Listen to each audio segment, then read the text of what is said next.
Hello everyone, आप सभी लोगों का स्वागत है टीचिंग परीक्षा के आज के इस वीडियो में, जिसके अंदर में फ्रेंड्स हम लोग हमारा एक बहुत ही इंपॉर्टेंट वाला एक सेशन जो है उसको हम लोग यहाँ पर में कंडक्ट करेंगे। सबसे पहले तो आप सभी लोगों को फ्रेंड्स स्वतंत्रता दिवस की हार्दिक शुभकामनाएं। और ये जो आजादी है ना फ्रेंड्स, ये जो है आप लोगों को एकदम आसानी से नहीं मिल गई थी, इसके लिए संघर्ष करना पड़ा था। और वैसे ही फ्रेंड्स, आपको जो जॉब चाहिए, जो आप लोगों को नौकरी चाहिए, एक बेहतर भविष्य चाहिए, आपके परिवार को आपको बेहतर भविष्य देना है, उसके लिए भी संघर्ष करना पड़ेगा। और आप जो आज ये मेहनत कर रहे हो ना, ये वही संघर्ष है और संघर्ष का फल मिलता है।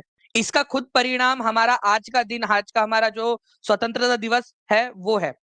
आप लोगों को ये चीज पता होनी चाहिए कि कई सारे लोगों ने फ्रेंड्स कई लंबा समय जेल में गुजारा, लाठियां खाई, उसके बाद में कई लोगों ने शहादत दी, भगत सिंह ने शहादत दी, तब जाकर ये आजादी मिली थी। एक कंबाइन बड़ा एक रिजल्ट चाहिए था, बड़ा संघर्ष करना पड़ा। और वैसे ही आपको भी अगर जीवन के अंदर में जो है बड़ा करना है, तो बड़ा अपने लेवल पे अपने आप से संघर्ष करना पड़ेगा, अपने आप को मजबूत बनाना पड़ेगा, अपने आप को शिक्षित करना पड़ेगा। और उसी कड़ी में जो है फ्रेंड्स हम लोग यहाँ पर में आगे बढ़ रहे हैं। ठीक है, तो आप सभी को इंडिपेंडेंस डे की एक बार फिर से शुभकामनाएं। मेहनत करिए, ठीक है, और अपने आप को स्वतंत्र बनाइए। ठीक है, स्वतंत्र कब बनोगे? जब आपके पास में शिक्षा नामक हथियार होगा। चलिए फ्रेंड्स, पहले क्वेश्चन की तरफ में हम लोग आगे बढ़ते हैं। उससे पहले मैं यहाँ पर मैं उन सभी 600 से ज्यादा लोगों का शुक्रिया अदा करना चाहूंगा जिन्होंने फ्रेंड्स सेशन को आने से पहले ही लाइक कर दिया था। बहुत बहुत शुक्रिया, क्योंकि ये वो बच्चे हैं, जब मैं इनके लाइक्स देखता हूँ सेशन में के आने के पहले ही, तो मुझे बहुत ज्यादा खुशी होती है कि इतने सारे बच्चे हैं जो बिल्कुल लॉयल है। और ये बच्चे जो है एनर्जी दे रहे हैं इस सेशन के लिए। तो ये पूरा का पूरा सेशन इन बच्चों को समर्पित। ठीक है, इनमें से आपको बताना है फ्रेंड्स, एक क्वेश्चन है आप लोगों का, आपको बताना है कि इनमें से 1920 में स्थापित अखिल भारतीय ट्रेड यूनियन कांग्रेस के पहले अध्यक्ष कौन थे? अब इसमें ना दो क्वेश्चन छुपे हुए हैं। सबसे पहला, अखिल भारतीय ट्रेड यूनियन कांग्रेस के पहले अध्यक्ष कौन थे, ये क्वेश्चन जो आपसे पूछा गया है वो। और इसकी स्थापना कब हुई थी? देखो, अपने आप में बता दिया, क्वेश्चन ने ही आंसर दे दिया है आपको कि 1920 में इसकी स्थापना हुई थी। तो आप लोग लिखेंगे कि all India trade union Congress की स्थापना कब हुई थी? 1920 के अंदर में। ठीक है, और इसके पहले अध्यक्ष थे लाला लाजपत राय। लाला लाजपत राय इसके अध्यक्ष थे, ये आप लोगों ने याद रखना है, इंपॉर्टेंट पॉइंट है, एग्जाम के अंदर में पूछा जाएगा आप लोगों से। ठीक है, स्थापना कब हुई थी ये भी लिख दीजिए आप लोग। ओके, मैं आप लोगों को जो है फ्रेंड्स यहाँ पर मैं दिखाना चाहूंगा आप लोगों की SCERT। ये क्या है? आप लोगों की बिहार स्टेट बोर्ड की बुक, जो कि टीचिंग परीक्षा के 4.0 के कोर्स में अवेलेबल है, आपके लिए डाल दी गई है, हिंदी इंग्लिश दोनों में। ठीक है, देखिए यहाँ पर मैं लिखा है, धीरे धीरे ये असंगठित मजदूर राष्ट्रीय स्तर पर अपना संगठन बनाना शुरू कर दिए। 31 अक्टूबर 1920 ईस्वी को अखिल भारतीय ट्रेड यूनियन कांग्रेस आईटूक की स्थापना की गई और लाला लाजपत राय इसके प्रधान बनाए गए।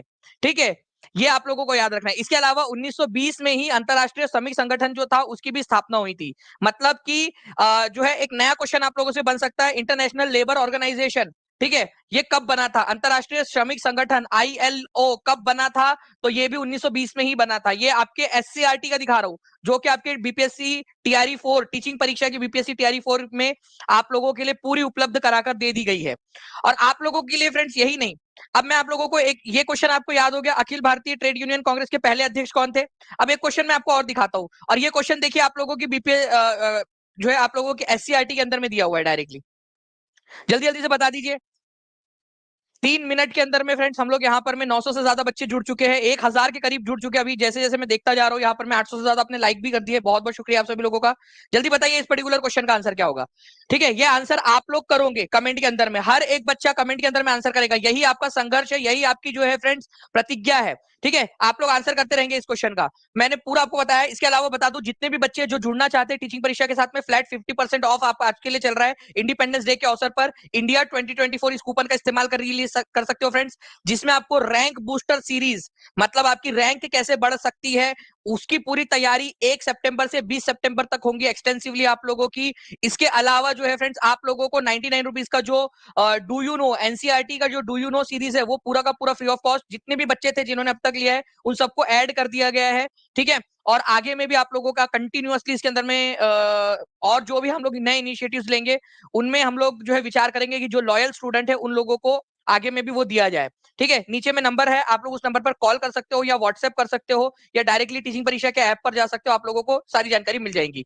ठीक है, नाउ फ्रेंड्स, भारत के संविधान के अनुच्छेद के अधीन राज्यपाल राष्ट्रपति के विचार के लिए किसी विधेयक को आरक्षित रख सकता है? मैं आप लोगों से कहूंगा फ्रेंड्स, इस क्वेश्चन को इंपॉर्टेंट मार्क करके रखिए आप लोग, ये क्वेश्चन बहुत इंपॉर्टेंट है। ठीक है, देखिए भारतीय संविधान का कौन सा अनुच्छेद है, ये कहता है कि हमारे किसी भी राज्य का राज्यपाल, ठीक है, अगर उसके पास में कोई बिल आता है तो उसके पास में जो है ना फ्रेंड्स, तीन चॉइस होती है। एक तो ये क्या कर सकता है, उस बिल को वापस लौटा सकता है एक बार, कि भाई वापस से इस पे विचार करो, विधानसभा ने पारित किया उस बिल को तो विधानसभा को वापस लौटा दिया एक बार। दूसरा हो सकता है अप्रूव कर दिया कि भाई ठीक है मैं मंजूरी देता हूं। तीसरा हो सकता है कि वो राष्ट्रपति को भेज सकता है, बोलेगा कि मैं राष्ट्रपति के पास में भेज रहा हूं, राष्ट्रपति उस पर फैसला लेंगे। ठीक है, तो ये जो राष्ट्रपति के पास में भेजने वाला जो उसके पास में अधिकार है संविधान के अंदर में, ठीक है, ये किस कौन से आर्टिकल के तहत दिया गया? और ये मैं आपको बता दूं फ्रेंड्स कि ये बहुत ही इंपॉर्टेंट क्वेश्चन है। आर्टिकल नंबर 201 जो है वो ये अधिकार देता है। इसको आप लोग इंपॉर्टेंट ही नहीं, वेरी वेरी वेरी इंपॉर्टेंट आप लोग मार्क करिए फ्रेंड्स इस क्वेश्चन को, क्योंकि मुझे लगता है ये क्वेश्चन पूछे जाने की बहुत अधिक संभावना है। क्योंकि विधान सभा या विधानमंडल जो होती है आप लोगों की राज्य की, वो पास करने के बाद में गवर्नर के पास में भेजती है, राज्यपाल के पास में। राज्यपाल चाहे तो आर्टिकल नंबर 201 का इस्तेमाल करके उसको राष्ट्रपति को भेज सकता है। जनरली राज्यपाल लोग क्या करते हैं, इसका इस्तेमाल जो है ना बिल को अटकाने के लिए करते हैं। ठीक है, कि भाई राष्ट्रपति को भेज दिया है हमने, राष्ट्रपति तो आराम से फैसला लेगा। ओके, तो आर्टिकल नंबर 201 के तहत रिजर्व रखा जा सकता है। अच्छा, एक और क्वेश्चन यहीं पे बनता है, हर चीज में हम लोग दो दो पॉइंट पढ़ रहे हैं, दो दो क्वेश्चन यहाँ पर मैं याद करते जाएंगे। आप लोग देखिए यहाँ पर में फ्रेंड्स, आपको पता है कोई अध्यादेश आ सकता है। मान लो कि विधानसभा सत्र में नहीं है, बैठी हुई नहीं है अभी, ठीक है, तो विधानसभा जब नहीं है सत्र में, विधानसभा या विधान परिषद का सत्र नहीं चल रहा है, कोई कानून बनाना है अर्जेंट में, अर्जेंटली, तो क्या कर सकते हैं हम, अध्यादेश ला सकते हैं। अध्यादेश भी कानून की तरह ही होता है, लेकिन उसकी वैलिडिटी होती है, जैसे ही विधानसभा बैठेंगी उसको पारित कराना पड़ेगा। राज्य की बात करें तो, अगर हम लोग केंद्र की बात करें तो संसद में पारित कराना पड़ेगा। तो गवर्नर के पास आर्टिकल नंबर 213 के तहत ये शक्तियां है कि अगर वो चाहे तो अर्जेंटली कोई कानून जो है बना सकता है अध्यादेश की शक्ल में, ठीक है, और फिर बाद में उसको पास करवा लिया जाएगा। तो आर्टिकल नंबर 123 के तहत राष्ट्रपति के पास में शक्तियां होती है ऑर्डिनेंस निकालने की, राष्ट्रपति के पास। और आर्टिकल नंबर 213 के तहत राज्यपाल के पास में होती है, किसके पास, राज्यपाल के पास में अध्यादेश निकालने की। ये दो पॉइंट बहुत इंपॉर्टेंट है, दो आर्टिकल्स, प्लीज इनको लिख लीजिए जल्दी लोग, जल्दी सभी लोग। ठीक है, 123 के तहत राष्ट्रपति अध्यादेश निकाल सकता है, ऑर्डिनेंस निकाल सकता है, और 213 के तहत राज्यपाल निकाल सकता है। ऑर्डिनेंस कुछ नहीं है, एक टेम्पररी कानून है, ठीक है, जब भी संसद बैठेंगी उसको पारित करवाना जरूरी हो जाता है आपका, बस एक जो है कोई इमरजेंसी सिचुएशन आ गई और कानून की जरूरत है तो उसमें इसका इस्तेमाल कर सकते हैं। ठीक है, नाउ फ्रेंड नेक्स्ट क्वेश्चन आप लोगों का, ब्लैंक समाचार पत्र एनी बेजेंट द्वारा प्रकाशित किया गया था। ठीक है, जल्दी से बताइए आप लोग, कौन सा वाला समाचार पत्र है जो एनी बेजेंट के द्वारा चलाया गया था? चलिए, तो आप लोग जो है फ्रेंड्स यहाँ पर मैं आंसर कर रहे होंगे, मुझे ऐसी उम्मीद है, और मुझे बहुत भरोसा है कि आप लोग जो है इसका आंसर करोगे कमेंट के अंदर में भी। और ये बहुत बेहतरीन क्वेश्चन है। ठीक है, देखिए फ्रेंड्स, अगर मैं यंग इंडिया की बात करूं तो गांधी जी ने बोला था कि मैं तो अभी यंग हूं। ठीक है, तो महात्मा गांधी ने निकाला था ये, गांधी ने निकाला था यंग इंडिया। न्यू इंडिया जो है फ्रेंड्स ये एनी बेजेंट ने निकाला था, और कॉमनवेल नाम का जो अखबार है ये भी उन्होंने निकाला था। ठीक है, तो न्यू इंडिया और कॉमनवेल ये दो अखबार आप लोगों ने याद रखने हैं। ठीक है, तो आंसर क्या हो जाएगा आप लोगों का, आंसर हो जाएगा आप लोगों का ऑप्शन नंबर डी, क्योंकि दो आंसर सही है, more than one of the above, ये इस तरीके से आपका आंसर हो जाएगा। ठीक है, तो न्यू इंडिया और कॉमनवेल ये दो अखबार एनी बेजेंट ने निकाले हैं। एनी बेजेंट के बारे में हमने देखा कि ये पहली महिला थी जो भारतीय राष्ट्रीय कांग्रेस की अध्यक्षा बनी। ठीक है, ये भी एक इंपॉर्टेंट पॉइंट बनता है आप लोगों का।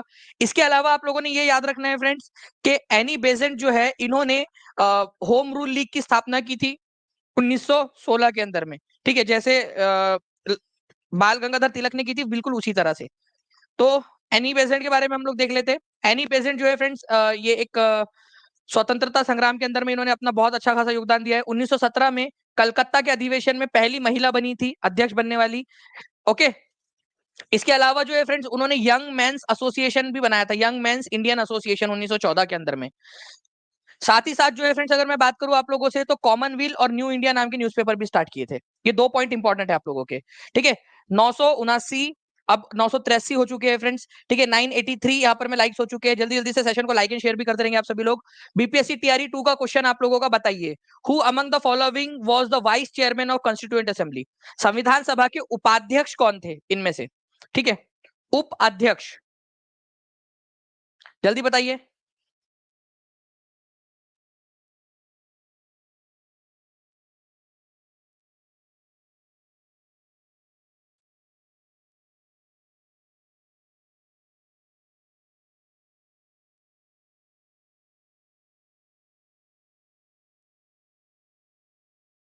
जी, तो देखिए फ्रेंड्स, अगर मैं बात करूं संविधान सभा की, तो संविधान सभा के अंदर में जो अध्यक्ष थे वो थे, अध्यक्ष का नाम था, ठीक है, राजेंद्र प्रसाद। लेकिन राजेंद्र प्रसाद हर समय तो वहां बैठे नहीं रह सकते, तो राजेंद्र प्रसाद की अनुपस्थिति में उपाध्यक्ष जो है वो कार्यभार संभालते थे। हमारे भारत की संविधान सभा में दो उपाध्यक्ष थे, एक थे एच सी मुखर्जी, ठीक है, एच सी मुखर्जी, और दूसरे थे वी टी कृष्णमाचारी, ठीक है। उनका नाम मैं यहां लिख देता हूं, वी टी कृष्णमाचारी, कृष्णमाचारी, ठीक है, ओके, कृष्णमाचारी, वीटी कृष्णमाचारी। तो ये आप लोगों को थोड़ा सा याद रख लेना है फ्रेंड्स, एच सी मुखर्जी, ठीक है, और उसके बाद में वीटी कृष्णमाचारी, ये भी उपाध्यक्ष बने थे। तो दो उपाध्यक्ष थे हमारे संविधान सभा के अंदर में, और अध्यक्ष कौन थे, ठीक है, राजेंद्र प्रसाद। राजेंद्र प्रसाद से भी पहले अस्थायी रूप से, टेम्पररी रूप से अध्यक्ष किसको बनाया गया था, टेम्पररी अध्यक्ष, ठीक है, 2 दिन के लिए, या प्रोटेम अध्यक्ष भी बोलते हैं उनको, केवल 2 दिन के लिए, जब तक कि परमानेंट अध्यक्ष का चुनाव ना हो जाए। वो भी आप बता देना मुझे, ठीक है। तो देखिए फ्रेंड्स, संविधान सभा के अध्यक्ष राजेंद्र प्रसाद थे। 9 दिसंबर 1946 को पहली बैठक हुई थी। जो टेम्पररी रूप से बने थे प्रेसिडेंट, वो थे डॉक्टर सच्चिदानंद सिन्हा। ये क्वेश्चन आ चुका है ऑलरेडी आपकी एग्जाम के अंदर में, ठीक है। उसके बाद में जो है फ्रेंड्स, आपको बता दूं कि वाइस प्रेसिडेंट जो थे वो थे आपके एच सी मुखर्जी और VT Krishnamachari. H C Mukherjee और वीटी कृष्णमाचारी लिख लीजिए आप सभी लोग, इस पर भी मैं अभी क्वेश्चन आप लोगों से पूछूंगा, क्योंकि एक एग्जाम के अंदर में आया था वो क्वेश्चन। नाउ फ्रेंड्स, एक देखिए बहुत ही इंपॉर्टेंट क्वेश्चन है आप लोगों का, बिहार सेकेंडरी टीचर के अंदर में क्वेश्चन आया था 26 अगस्त 2023 के एग्जाम के अंदर में, टीआरई में आपके, नेशनल कॉलेज और बिहार विद्यापीठ की स्थापना किसने की? नेशनल कॉलेज और बिहार विद्यापीठ की स्थापना। सेशन को लाइक करते रहेंगे फ्रेंड्स, और जितने भी बच्चे हैं जो टीचिंग परीक्षा के साथ में जुड़ना चाहते हैं, आप लोग जुड़ सकते हैं फ्रेंड टीचिंग परीक्षा के साथ में। और आप लोगों को बता दूं कि आपका जो जो भी आप लोगों का बेनिफिट है, जो भी सारे आपके बेनिफिट्स है, वो आप लोगों को जो है फ्रेंड्स कैरी फॉरवर्ड होंगे। जैसे कि आप लोगों का NCERT do you know series, ठीक है, आप लोगों का रैंक बूस्टर सीरीज आप लोगों को उसमें ऐड कर दिया जाएगा। तो आखिरी मौका आपके पास में, इस नंबर पे कॉल या व्हाट्सएप करके जो है फ्रेंड्स आप लोग यहाँ पर जुड़ सकते हो टीचिंग परीक्षा के साथ में, ठीक है। चलिए, नाउ फ्रेंड्स, नेशनल कॉलेज और बिहार विद्यापीठ की आधारशिला किसने रखी थी? राजेंद्र प्रसाद ने, मौलाना अबुल बारी ने, महात्मा गांधी ने, या किसने? तो डायरेक्टली इसका जो आंसर है फ्रेंड्स वो हो जाएगा आप लोगों का ऑप्शन नंबर सी, ठीक है। आपको बता दूं कि नेशनल कॉलेज, ठीक है, बिहार के अंदर में, और बिहार विद्यापीठ की स्थापना जो है, ठीक है, आपका वैसे तो मौलाना मजहरुल हक, उन्होंने इसकी स्थापना में बहुत बड़ा योगदान दिया था, लेकिन आधारशिला, उसका इनॉग्रेशन, फाउंडेशन स्टोन किसने रखा था? गांधी जी को बुलाया गया था कि गांधी जी आइए, आप जो है यहाँ पर में उद्घाटन कीजिए, ठीक है। चलिए, नाउ फ्रेंड नेक्स्ट क्वेश्चन, इस क्वेश्चन का आंसर हर एक बच्चा करेगा जल्दी जल्दी से, ठीक है। 1096 लाइक्स भी आपने कर दिए, 4 लाइक्स दूर है हम लोग 1100 से।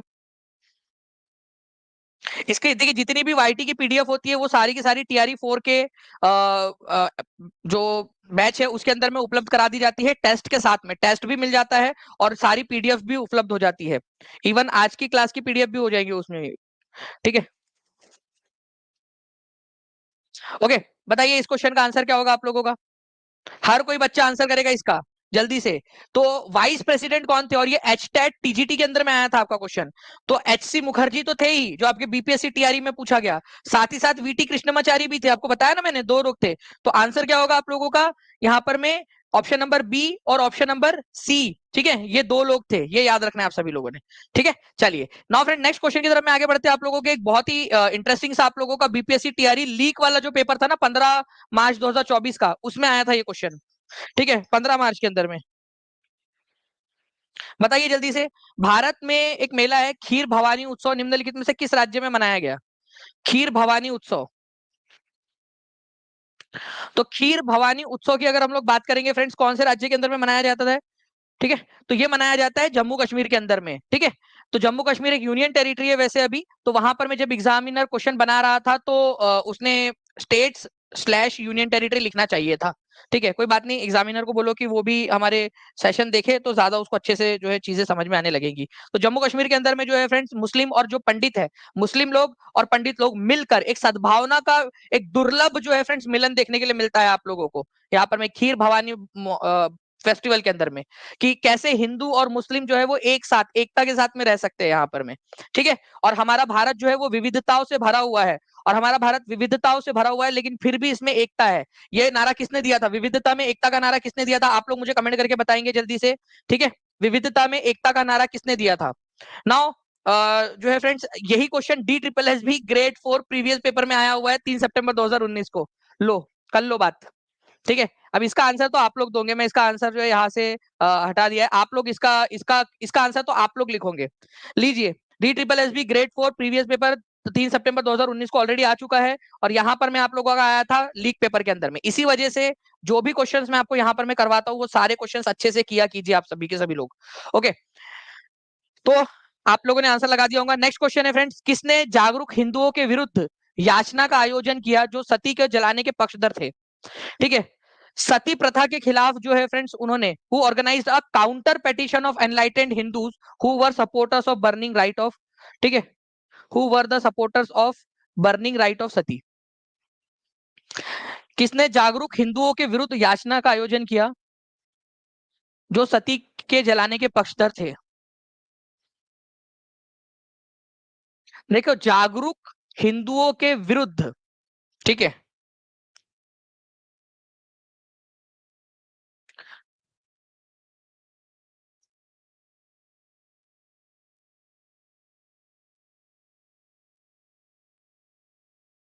बताइए इसका आंसर क्या हो जाएगा यहाँ पर में? तो देखिए, यहाँ पर में सिंपल सी बात है फ्रेंड, कि सती प्रथा, जो लोग सती प्रथा के सपोर्टर थे, उनके खिलाफ जो है काउंटर पेटिशन उन्होंने की, उन्होंने अलग अलग अपने जो है वो बातें उन्होंने कही। तो ये थे राजा राममोहन रॉय। राजा राममोहन रॉय जो है फ्रेंड, सती प्रथा को उन्होंने जो है उसको करवाने में, ठीक है, उन्होंने बहुत बड़ी भूमिका निभाई। और बड़े बड़े जो लोग थे उस समय के, ठीक है, जो अपने आप को बहुत बड़े ज्ञानी मानते थे, उनके खिलाफ उन्होंने अभियान यहाँ पर में चलाया था। ठीक है, आप देख भी सकते हो यहाँ पर में एनसीईआरटी में भी ये दिया हुआ है आप लोगों का। Raja Ram Mohan Roy was particularly moved by problems widows faced in their lives, he began a campaign against the practice of sati. ठीक है, उन्होंने एक कैंपेन चलाया था against the practice of sati, sati के खिलाफ इन्होंने एक कैंपेन चलाया था। ठीक है, चलिए नाउ फ्रेंड्स, यहाँ पर मैं नेक्स्ट क्वेश्चन की तरफ में आगे बढ़ते हैं। आपको बताना है कि विशाल स्नानागार कहाँ पर में मिला है? ग्रेट बात, इंडस वैली सिविलाइजेशन के अंदर में विशाल स्नानागार। ऐसा माना जाता है कि ये स्नानागार जो है फ्रेंड्स, अगर मैं आप लोगों को दिखाने की कोशिश करूं, ठीक है, यहाँ पर मैं, ठीक है, ऐसा माना जाता है कि ये जो स्नानागार है आप लोगों का, ये यहाँ पर में पवित्र स्नान किया जाता होगा। ठीक है, लोग जो है पवित्र स्नान करते होंगे यहाँ पर में, इसके अंदर में पवित्र स्नान करते होंगे कोई समय त्योहार वगैरह के समय में। बट मेरे को लगता हो सकता है कि भाई कोई बच्चा होगा जो अपना बीपीएससी का रिजल्ट का इंतजार कर रहा होगा, उसने जो है पार्ट टाइम एक अपना स्विमिंग पूल का बिजनेस चालू किया होगा 2-2 रुपए में। ठीक है, और अपन लोग समझ रहे कि पवित्र स्नान करते थे वो लोग। ठीक है, चलिए कोई बात नहीं, जो भी होगा, ठीक है, अब वो राज भी उन्हीं के साथ चला गया। ओके, जब हम उनकी लिपि पढ़ पाएंगे उस समय पता चलेगा। चलिए, तो यहाँ पर मैं आप लोगों को याद रखना है फ्रेंड्स, मोहनजोदारो के अंदर में जब आपने खुदाई की, हड़प्पा सभ्यता को हड़प्पा सभ्यता क्यों कहा जाता है? क्योंकि सबसे पहले यहीं पे खुदाई हुई थी, सबसे पहले। ठीक है, 1921 के अंदर में।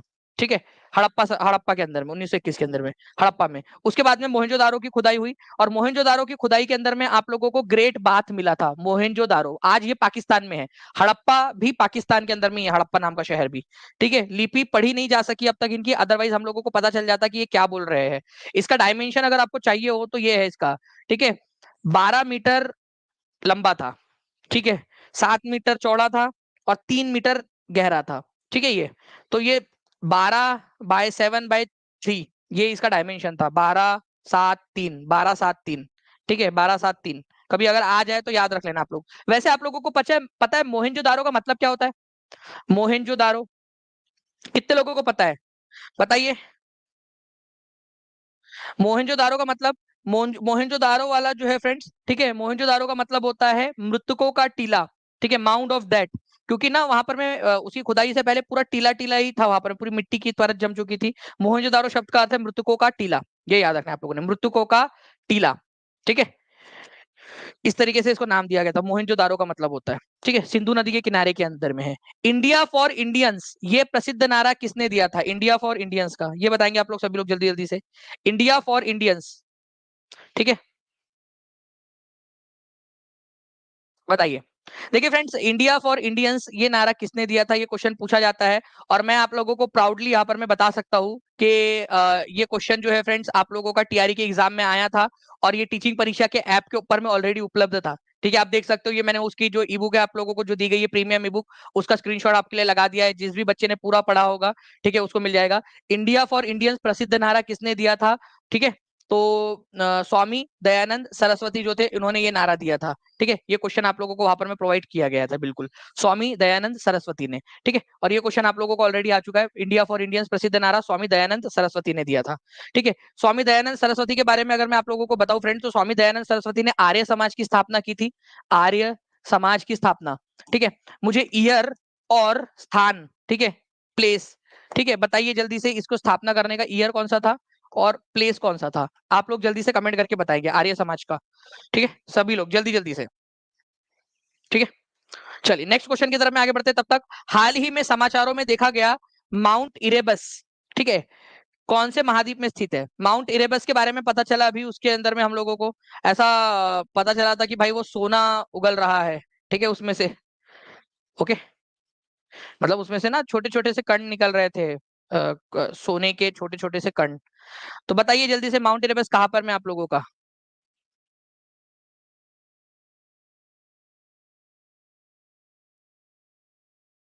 ये आप लोगों को जो है फ्रेंड्स कहाँ मिलेगा? यूरोप के अंदर में, साउथ अमेरिका में, अफ्रीका में? More than one of the above, more than one of the above कैसे होगा? एक साथ अलग अलग जगह पे थोड़ी हो सकता है। ये कहाँ पर में है?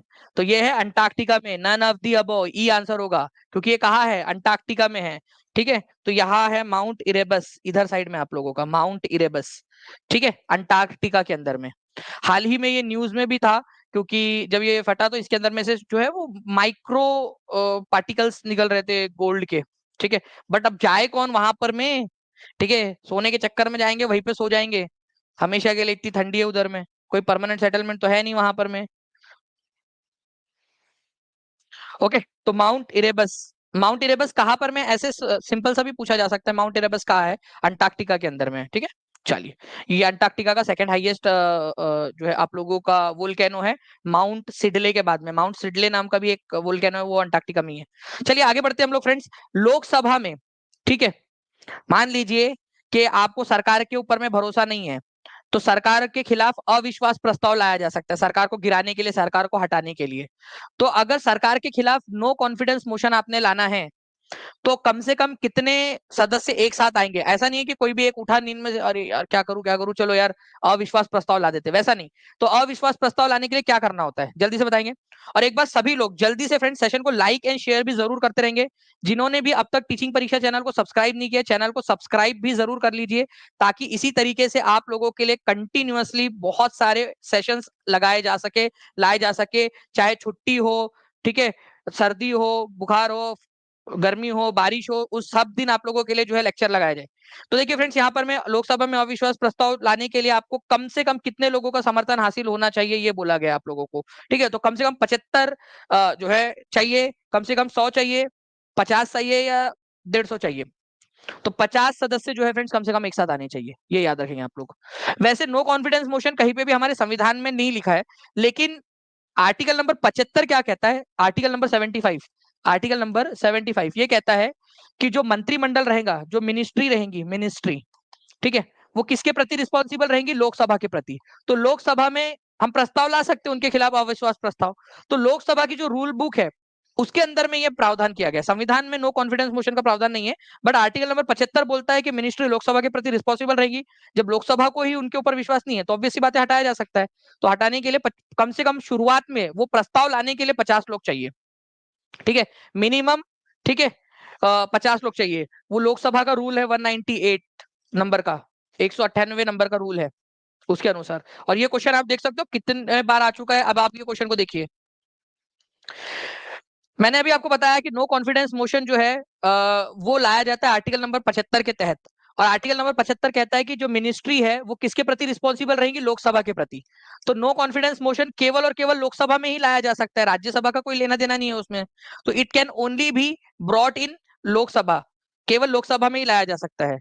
ठीक है, it can only be brought against the council of ministers, not again any single minister. ये पूरे मंत्रिमंडल के खिलाफ लाया जाता है, कोई एक खास मंत्री के खिलाफ नहीं लाया जा सकता कभी भी कि ये फलाना ढिमकाना मंत्री आपको पसंद नहीं है, ठीक है, तो उसको हटाना है। नहीं, आपको पूरा मंत्रिमंडल जब हटाना है तभी ये लाया जा सकता है। तो ये भी बिल्कुल सही है, it can only be brought against, ठीक है, एनी जो है under against the whole council of minister, not against any single minister. ये भी बिल्कुल सही है, और कितनी सारी एग्जाम में आ चुका है ये। और ये आपसे ट्रू पूछा है ना, तो दोनों के दोनों ट्रू है आप लोगों के। तो पी एंड क्यू यहाँ पर मैं आंसर हो जाएगा ऑप्शन नंबर डी, इस तरह से। ठीक है, तो ऐसे ये क्वेश्चन बन सकता था आप लोगों का। ओके, चलिए, तो मुझे उम्मीद है कि आप लोगों को अच्छे से समझ में आ गया होगा। इतने सारे बच्चे देख रहे हैं, जल्दी से सेशन को लाइक एंड शेयर भी करते रहेंगे फ्रेंड्स। ठीक है, चलो ना, हमारी आकाशगंगा मंदाकिनी से सर्वाधिक समीप स्थित गैलेक्सी कौन सी है? हमारी आकाशगंगा, ठीक है, मिल्की वे गैलेक्सी जिसका नाम है, जिसको हिंदी में जो है हम लोग क्या कहते हैं, मंदाकिनी कहते हैं।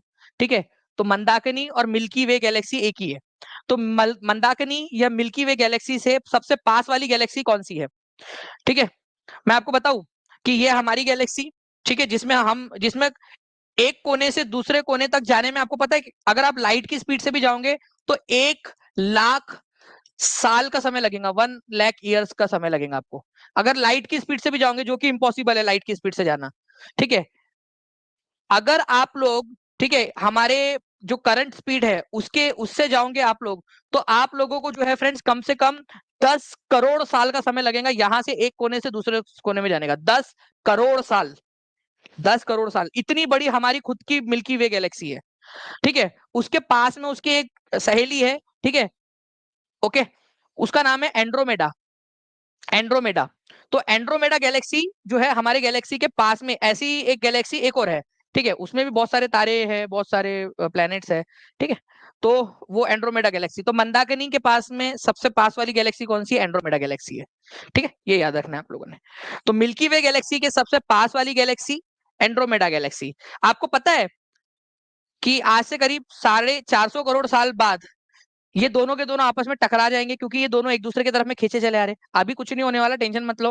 ठीक है, आज से करीब 450 करोड़ साल बाद, ठीक है, ये दोनों गैलेक्सीज मिल जाएंगी, और इसको उस समय में मिल्को मेंड्रा कहा जाएगा। मिल्को, उस समय वैसे हम रहेंगे नहीं, मिल्को मेंड्रा नाम भी दे दिया हम लोगों ने उसको, मतलब बच्चा पैदा नहीं हुआ उसका नाम रख दिया, मिल्को मेंड्रा उसको बोला जाएगा उस समय में। जब मिल्की वे गैलेक्सी और एंड्रोमेडा गैलेक्सी जब मिल जाएंगे तो मिल्को मेंड्रा उसको कहा जाएगा। ठीक है, ये साइंटिस्ट ने प्रेडिक्ट किया, और ये एक्चुअल में हो रहा है। वो दोनों एक दूसरे के करीब खींचे जा रहे हैं ड्यू टू ग्रेविटी। ओके, तो ये आप लोगों को याद रखना है। एंड्रोमेडा गैलेक्सी, मंदाकिनी गैलेक्सी या मिल्की वे गैलेक्सी के सबसे पास वाली गैलेक्सी। अब ये एग्जाम में आ चुका क्वेश्चन है, तो हो सकता है अगली बार कभी भी आप लोगों से पूछ ले वापस से। ठीक है,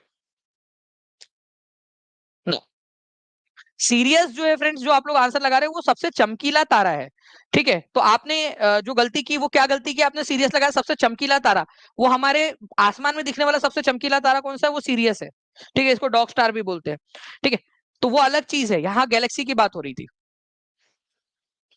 फ्री हिंदुस्तान नामक समाचार पत्र किसने निकाला? बहुत ही ज्यादा इंपॉर्टेंट क्वेश्चन है, DSSB में भी आ चुका है, बीपीएससी के तैयारी में भी आने की बहुत प्रबल संभावना है।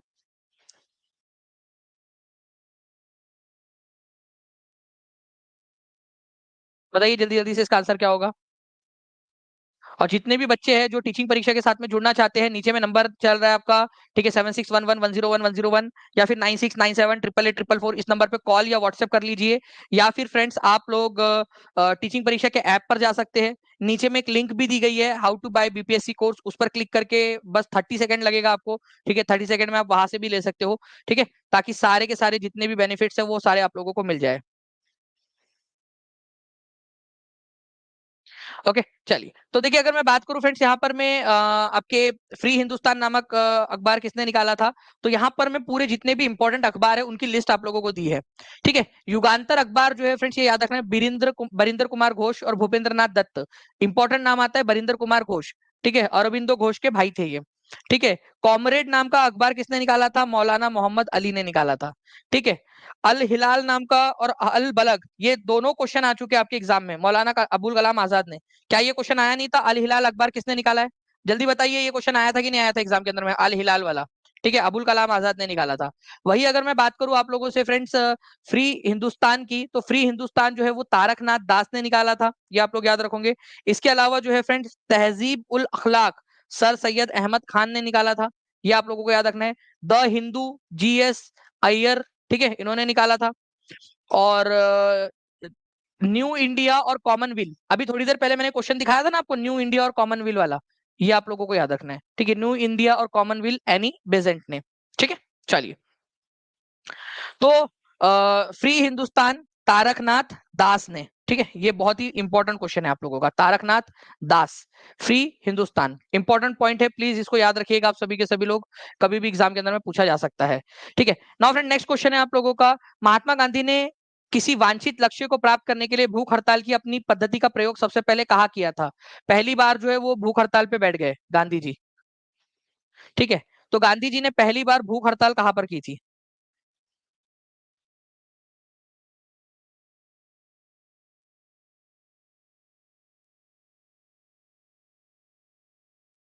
1390 लाइक्स कर दिए फ्रेंड्स आप लोगों ने।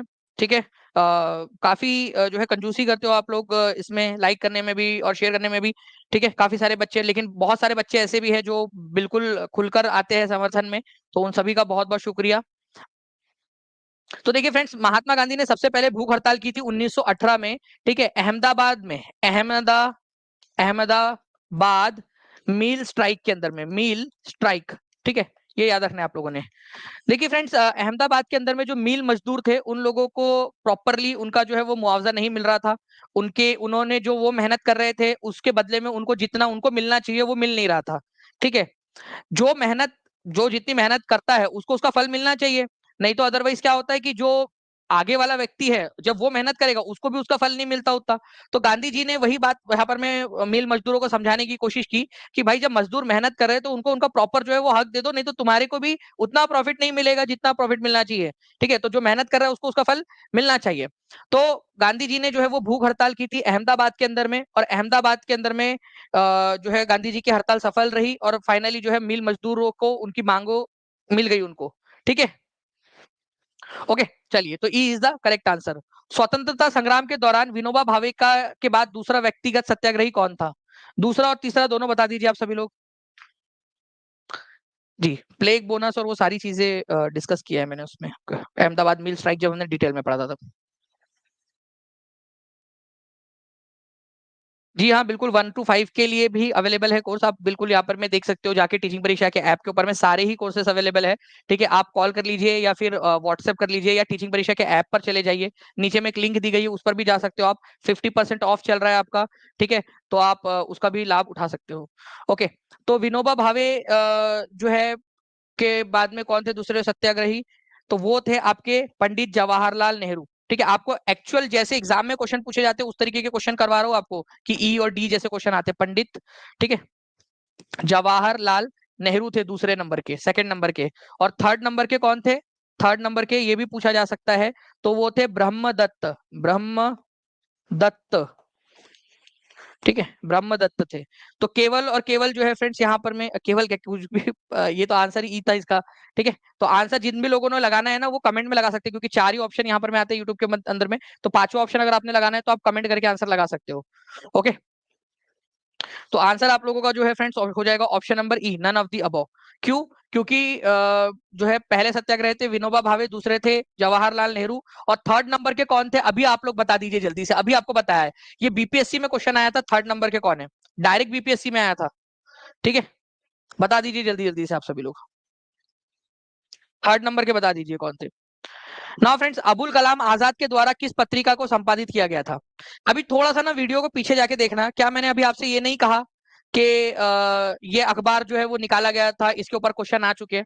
तो हर एक चीज जो मैं आपको बता रहा हूँ पढ़ाते समय, आपको जो बोल रहा हूँ ये इंपॉर्टेंट है, ये एग्जाम में आया था, तो वो मैं आप लोगों को पूरी रिसर्च और सारी चीजें जांचने के बाद ही बता रहा हूँ आपको। ठीक है, ये लीजिए आप लोगों के लिए प्रूफ। ठीक है, बिहार टीचर 1 to 5 एग्जाम के अंदर में पूछा गया प्रश्न, which paper was edited by Abul Kalam Azad? Zamindar, Comrade, अल हिलाल, बताओ।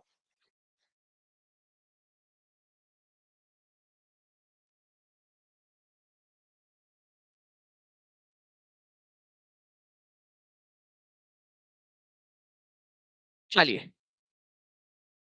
तो देखिए फ्रेंड्स, अगर मैं आप लोगों से बात करूं यहाँ पर मैं कॉमरेड की, तो मैंने अभी थोड़ी देर पहले आप लोगों को बताया, कॉमरेड जो अखबार है, ठीक है, मौलाना मोहम्मद अली, जिनको मौलाना मोहम्मद जौहर अली भी बोला जाता है, उन्होंने निकाला था। ठीक है, उसके बाद में अल हिलाल नाम का जो न्यूज़पेपर है, ठीक है, अल हिलाल और अल बलग, ये न्यूज़पेपर निकाला था मौलाना अबुल कलाम आजाद ने। ठीक है, ये भी आप लोग याद रख सकते हो। ठीक है, और इसके अलावा जो जमींदार था, मौलाना जफर अली खान करके एक थे, मौलाना जफर अली खान। ठीक है, मौलाना मौलाना जफर अली खान, उन्होंने निकाला था ये जमींदार नाम से एक न्यूज़पेपर। ठीक है, तो अल हिलाल मौलाना अबुल कलाम आजाद का था। ठीक है, तो ये एक इंपॉर्टेंट पॉइंट आप लोगों का बन जाता है। आप लोग देख सकते हो, ये आप लोगों के लिए ऑलरेडी पूरा का पूरा डाला है। अल बलग भी अब पूछा जा सकता है एग्जाम के अंदर में, इसके लिए भी तैयार रहिए आप सभी लोग। और इसी तरह के जो कंटेंट है, अगर आप चाहते हो कि आपका सिलेक्शन सुनिश्चित हो, तो आप टीचिंग परीक्षा के साथ में जुड़ सकते हो फ्रेंड, तैयारी 4 के बैच में। ठीक है, ताकि एक फैसला आप लोगों का आपके सफलता को सुनिश्चित कर सके। ठीक है, टीचिंग परीक्षा के साथ में जुड़कर। ओके, और हम लोग यहाँ पर में जब लड़ाई लड़ रहे हैं, तो हम लड़ाई लड़ रहे हैं यहाँ पर में टॉप 100 में आने की। और मैं आप लोगों को बता दूं फ्रेंड्स कि आज तक जितने भी बच्चे अभी यहाँ पर में, उन सभी जितने भी बच्चे 15 अगस्त तक ज्वाइन हो चुके होंगे, उन सभी को हम, अगर आपका सिलेक्शन हो जाता है, तो आप सभी का जो है फ्रेंड्स, आप जो जितने भी बच्चे हैं जो टीचिंग परीक्षा में ज्वाइन हो चुके होंगे, उन सभी का जो है वो 50% फीस जो है वो रिफंड हो जाएगी, अगर आपका सिलेक्शन हो जाता है तो, सिलेक्शन होने के बाद में। और जो टॉप 100 में आता है, उसकी 200% फीस रिफंड होगी, डबल फीस। और साथ ही साथ टीचिंग परीक्षा के हेड ऑफिस में बुलाकर उसको जो है लैपटॉप भी दिया जाएगा एक, उसका आने जाने का सबका खर्चा जो है टीचिंग परीक्षा उठाएगा। ठीक है, तो आज ही फ्रेंड्स आप लोग 50% ऑफ के साथ में इस कोर्स को अवेल कर सकते हैं, इंडिया 2024 इस कूपन कोड का इस्तेमाल करके, जितने भी बच्चे हैं जो जुड़ना चाहते हैं टीचिंग परीक्षा के साथ में। नाउ फ्रेंड्स, अब मैं एक क्वेश्चन आप लोगों के लिए यहाँ पर मैं छोड़ रहा हूँ। ठीक है, आप लोग इस क्वेश्चन का आंसर करेंगे, इनमें से किसे लाल बाल पाल के नाम से भी जाना जाता है? ये आप लोग बताइए जल्दी से, किसको लाल बाल पाल के नाम से जाना जाता है? ठीक है, लाल बाल और पाल के नाम से जाना जाता है। इसके अलावा जो है फ्रेंड्स, एक क्वेश्चन मैं दे रहा हूँ आपको। ओके, जो आप अभी कुलदीप सर की क्लास स्टार्ट होने वाली है, कुलदीप सर की क्लास में जाकर जो है उसका आंसर करोगे आप सभी लोग। ठीक है, एक क्वेश्चन ये, तो इसका आंसर तो आप लोग करोगे ही, साथ ही साथ एक क्वेश्चन मैं 68वीं बीपीएससी का, ठीक है, क्वेश्चन है, जो कुलदीप सर के लिए दे रहा हूँ। अभी कुलदीप सर की क्लास स्टार्ट हो रही है, ठीक है, जस्ट इसके बाद में। तो इसका इसका क्वेश्चन जो है आप लोग कुलदीप सर से जाके पूछिएगा, कुलदीप सर को जाकर बताना है कि दानी सर ने ये सवाल पूछा है।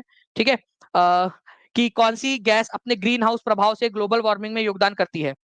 ठीक है, कौन सी गैस अपने ग्रीन हाउस प्रभाव से ग्लोबल वार्मिंग में जो है प्रभाव करती है? इसका आंसर आप लोग वहां जाके बताओगे, और बता देना कि दानिश सर ने सवाल पूछा है।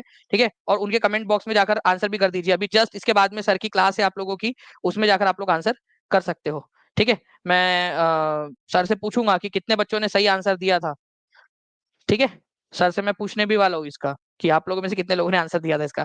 ठीक है, चलिए, बाकी जो है फ्रेंड्स, मैं आपको बता दूं, टीचिंग परीक्षा के फ्लैट 50% ऑफ के साथ में आप लोग इंडिया 2024 इस कूपन कोड का इस्तेमाल करके जुड़ सकते हो। ठीक है, और अगर आपका सिलेक्शन हो जाता है फ्रेंड्स, तो आप लोगों का जो है 50% फीस रिफंड हो जाएंगी। और लड़ाई जो है वो 50 जो है आपके सिलेक्शन की नहीं, आप लड़ाई रैंक की है, कि टॉप 100 में आना है, आपको हेड ऑफिस आना है टीचिंग परीक्षा के, और लैपटॉप लेना है। ये लड़ाई लड़नी है अब आपने, और टीचिंग परीक्षा इसमें हर संभव प्रयास जो है आप लोगों का कर रहा है। ठीक है, आप लोगों के लिए। ठीक है, तो आप लोग तैयार रहिए और अपने को उस अनुसार प्रिपेयर करिए आप लोग। ओके, चलो, thank you very much friends, take care and bye, God bless you all. इसका आंसर आप लोग कुलदीप सर की क्लास में जाकर कर दीजिएगा। Okay, bye, thank you.